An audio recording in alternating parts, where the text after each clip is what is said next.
Hello, everyone, and welcome to another edition of YO to A Arsenal Roundup News. I am your host, Richard Espinoza. We are your primary source for Second Amendment news to keep you better informed on your Second Amendment rights. We will report good news, bad news, and keep you up to date on the legislations going on in Wyoming, as well as around the United States. We help inform you on any injustice towards our Second Amendment rights. So today I hate to be the bearer of bad news. And what if it's bad news or good news? I have to report it. Some of you may or may not know the Supreme Court has dealt a low blow to our Second Amendment rights. In the case of Bondi versus Vanderstok, in a 7-2 decision, the Supreme Court ruled in favor of the Biden ATF lower receiver and frame regulations. And the Supreme Court in the 7-2 decision has used the 1968 Gun Control Act as their reasoning in siding with Bondi over Vanderstok. Now, to get more additional information, I encourage you to listen to Jarrett from Guns and Gadgets and Mark W. Smith, who's a constitutional lawyer and is the host of Four Box Corner Diner, and of course, John Crump.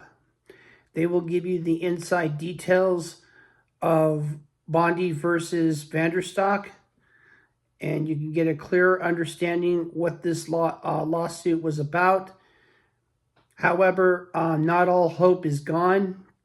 According to Mark W. Smith, he said that the Supreme Court has ruled this case as a non-Second Amendment issue, which could pave the way in the future for gun owners of America, the National Association for Gun Rights, the Firearm Policy, and the Second Amendment Foundation to perhaps get the Supreme Court to listen to appeal and remove the 1968 Gun Control Act as being unconstitutional.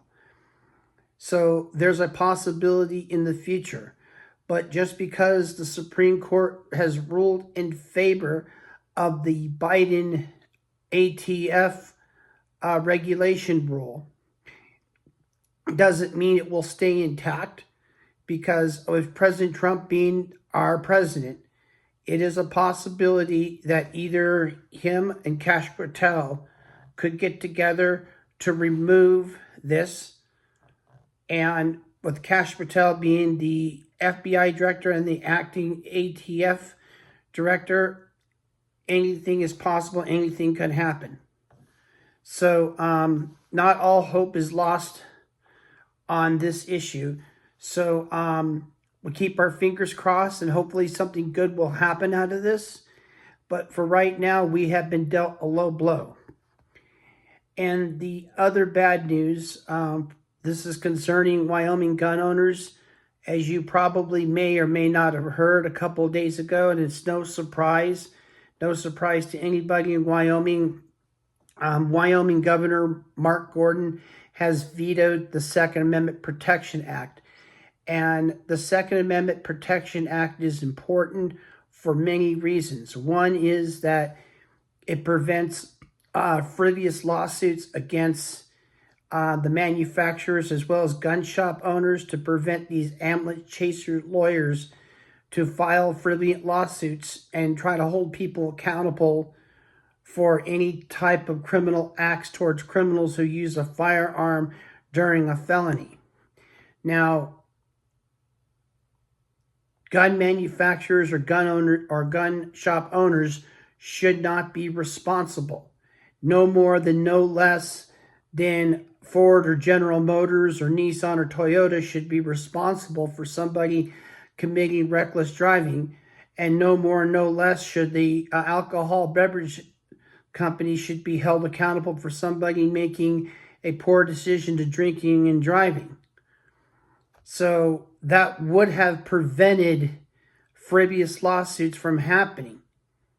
but also would it protect Wyoming gun owners, their constitutional rights, meaning that any any state legislator or any law enforcement agency violates your Second Amendment rights, they will be held accountable and be fined. But Mark Gordon decided to veto it. So this is a wake-up call for Wyoming gun owners that we have to be prepared for the midterm election, and in hopes to find the right candidate who will defend our Second Amendment rights. So I am going to read to you or talk a little bit about Gun Owners of America's involvement since 2022. They've been in Cheyenne to help gun owners of Wyoming to get this law passed, and they got it passed, but unfortunately Mark Gordon has vetoed it. And I'm going to read you what Gun Owners of America had to say about this, and it says, many Second Amendment experts believe this law is the nation's strongest criminal Second Amendment Protection Act because it is a serious different for officials who would infringe upon your rights.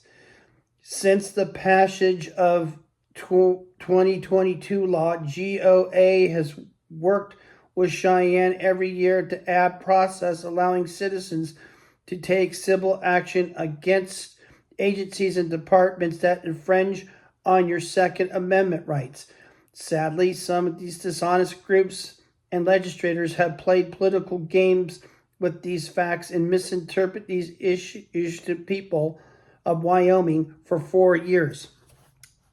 So there you have it.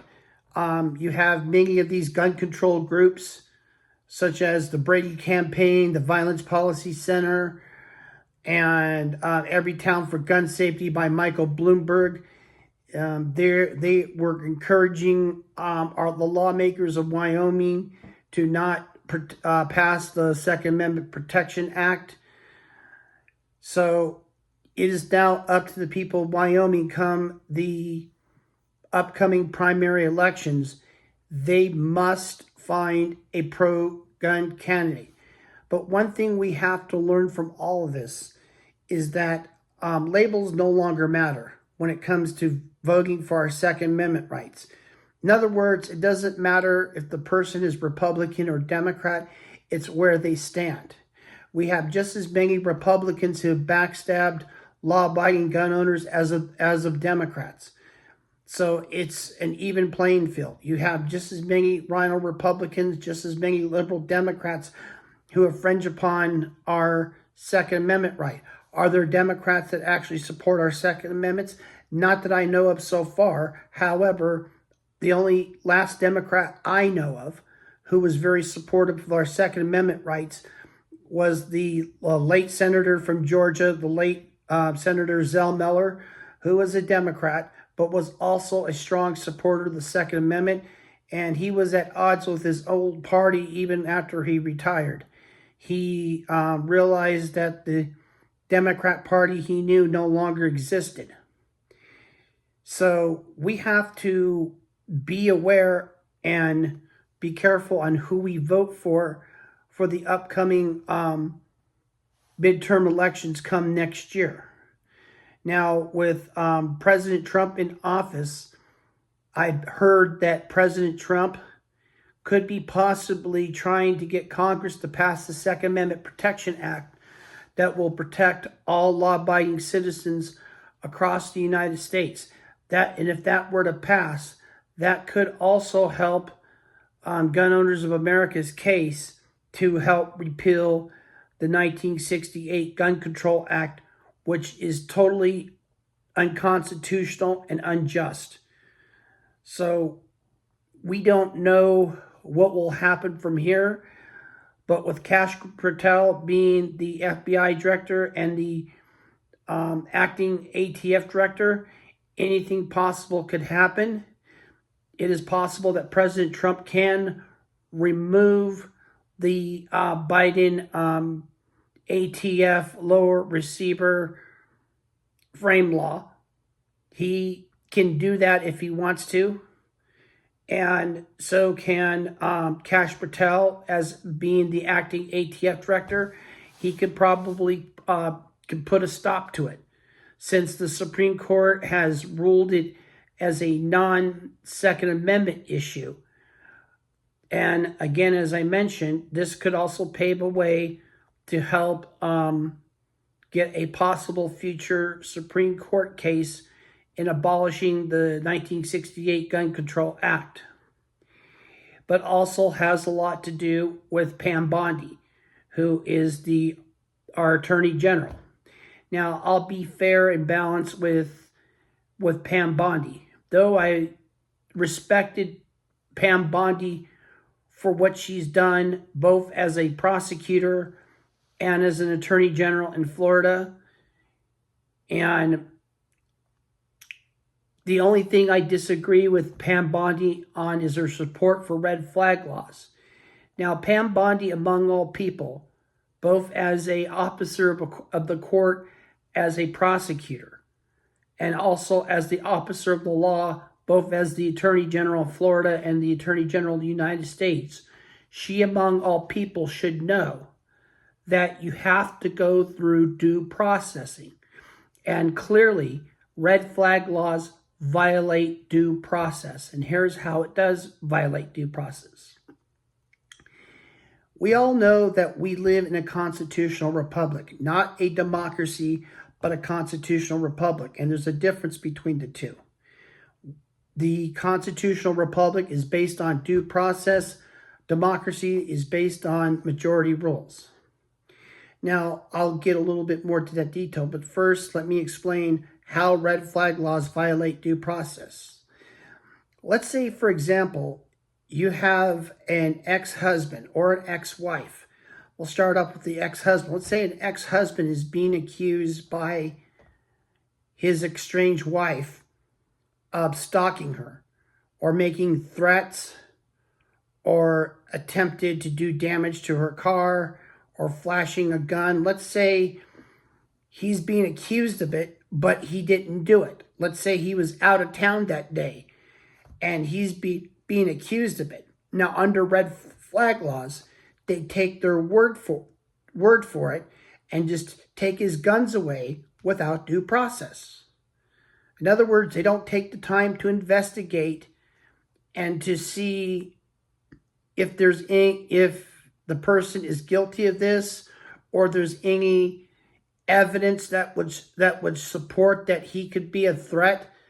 Then yeah, they could, but only if the evidence shows that there is reasonable cause that this person is a threat. But there's no due processing that. They just take your gun simply because they believe that person. But let's say a ex-wife is being accused by her estranged husband of vandalism or keying his car, or she drove by and fired a shot at my house. Let's say she's been accused of that, okay? And under red flag laws, they just take the ex-husband's word for it and take her guns away without doing a thorough investigation. Now, when it comes to due processing, the key word is a thorough investigation must be made in order to determine the next step of the processing phase. See, here in our constitutional republic, we're all about due process. Now, take, for example, under a democracy government. Then here's the difference between the two. Under a democracy, let's say you have a 13-person panel. And let's say you, Mr. or Mrs. America, is being accused of tax evasion. Let's use that for argument's sake. Let's say, for example, you're being accused of tax evasion, okay?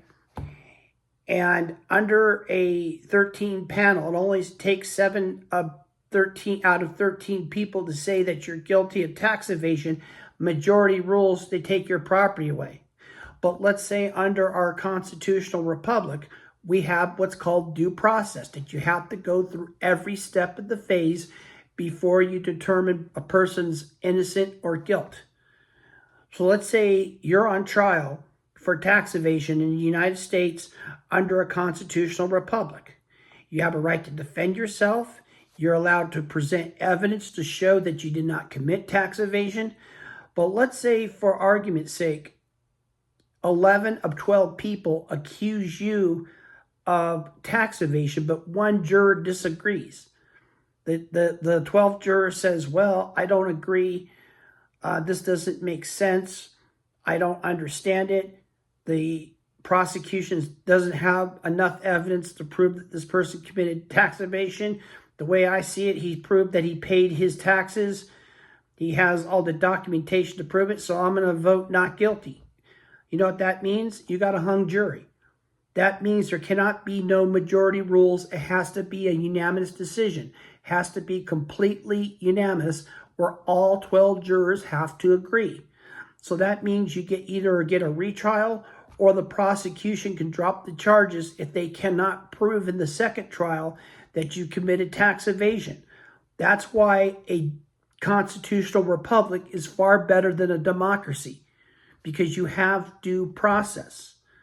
And one of the things that Pam Bondi needs to understand, and she among all people should know this, that everybody should have due process. Due process is what is needed. And there is no due process in red flag laws.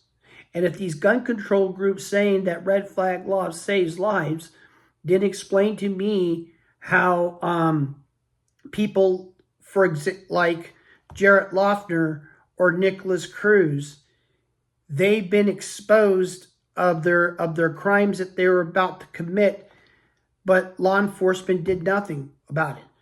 We'll start off with Jared Loughner. If you remember Jared Loughner, he committed a attempted murder against then Arizona Congresswoman Gabrielle Giffords. Now, Jared Loughner has been reported by a junior college that he had very aggressive behavior, that he was dangerous, that he was committing threats. People have reported his online threats, and he's made a lot of threats towards people. But law enforcement did nothing about it, and they could have stopped him. And had they have done their job, he probably would not have had a chance to go after Gabrielle Giffords. But because people warned him about it, law enforcement ignored it. And then what happened was he was almost and came close of killing Gabrielle Giffords. Now, it's very sad what happened to Gabrielle Giffords, but she's on the wrong side of the page, and so is her husband, Mark Kelly. If they had any common sense, they would know that it's not the gun that's the problem, it's people like Jared Loughner who are the problem. And not only that, they should have known, and it's been reported to them, that Jared Loughner has been making threats. There was evidence of him committing threats. They could have stopped him, but they didn't. Now, fast forward to Parkland, in Parkland, Florida, in Broward County in 2018, when Nicholas Cruz shot up that high school. Now, Scott Israel, who was the sheriff of Broward County at the time, he was warned about Nicholas Cruz. He was flat out warned, but he did nothing about it. There was evidence to show that Nicholas Cruz was making online threats, that he was going to kill people. All the threats were online. But what did law enforcement do? Absolutely nothing. And they could have. They could have questioned Nicholas Cruz. They could have done a thorough investigation to see whether or not if he was a threat or not. But they did not go through a thorough investigation. Same thing with Columbine. Law enforcement officers were warned about Dylan Klebold and Eric Harris. They were warned, but nobody did nothing about it. They made threats. There were members of the law enforcement that knew that both Klebold and Harris were a threat, but they ignored it. But had they have done something about it and done the thorough investigation, they could have prevented it. You see, when these tragedies could have been prevented, red flag laws were nowhere to be found to stop it. But the problem is that even if red flag laws have been used, 9 out of 10 times the violation of due process happens. In other words, they do not do a thorough investigation to just take somebody's word for it. That's how red flag laws work. And unfortunately, Pam Bondi is on the wrong side of the page. Now, I respect Pam Bondi for what she has done in putting away dangerous criminals, and she's done a tremendous job of that. I credit for her that, but she is wrong on red flag laws. And she, as a practicing attorney, and both as the officer of the court and as the officer of the law, she should know that you have to do thorough investigations and go through every step of the process before you take somebody's personal property away. Well, that is it for YO2A Arsenal Roundup News. If any of you out there have any laws that are unjust in your state and you want it to be brought to attention, feel free to send me an email at rjespinoza, that's ESPINOZA.roundupnews@gmail.com. Tell me what state you're from. Tell me about the legislation bill. Tell me why it's fair or unfair, and explain how it will violate your Second Amendment rights, and I will be sure to address it. Because remember, we're all in this in together. Because we are the United States of America. United we stand, divided we fall. And if I've said it once, I'll say it a million times over again. What affects one state will affect another. So we hang together or hang separately, as Benjamin Franklin once said. So again, make your voice heard. I'm here to be your voice. So again, if you have any laws that you feel that are unjust in your state, just please send me an email and I'll be very glad to have it ready for the next show. Well, that is it for today for YO2A Arsenal News. Until then, be armed, be wise, be vigilant, protect your loved ones and your property. Have a great day, fellow Americans.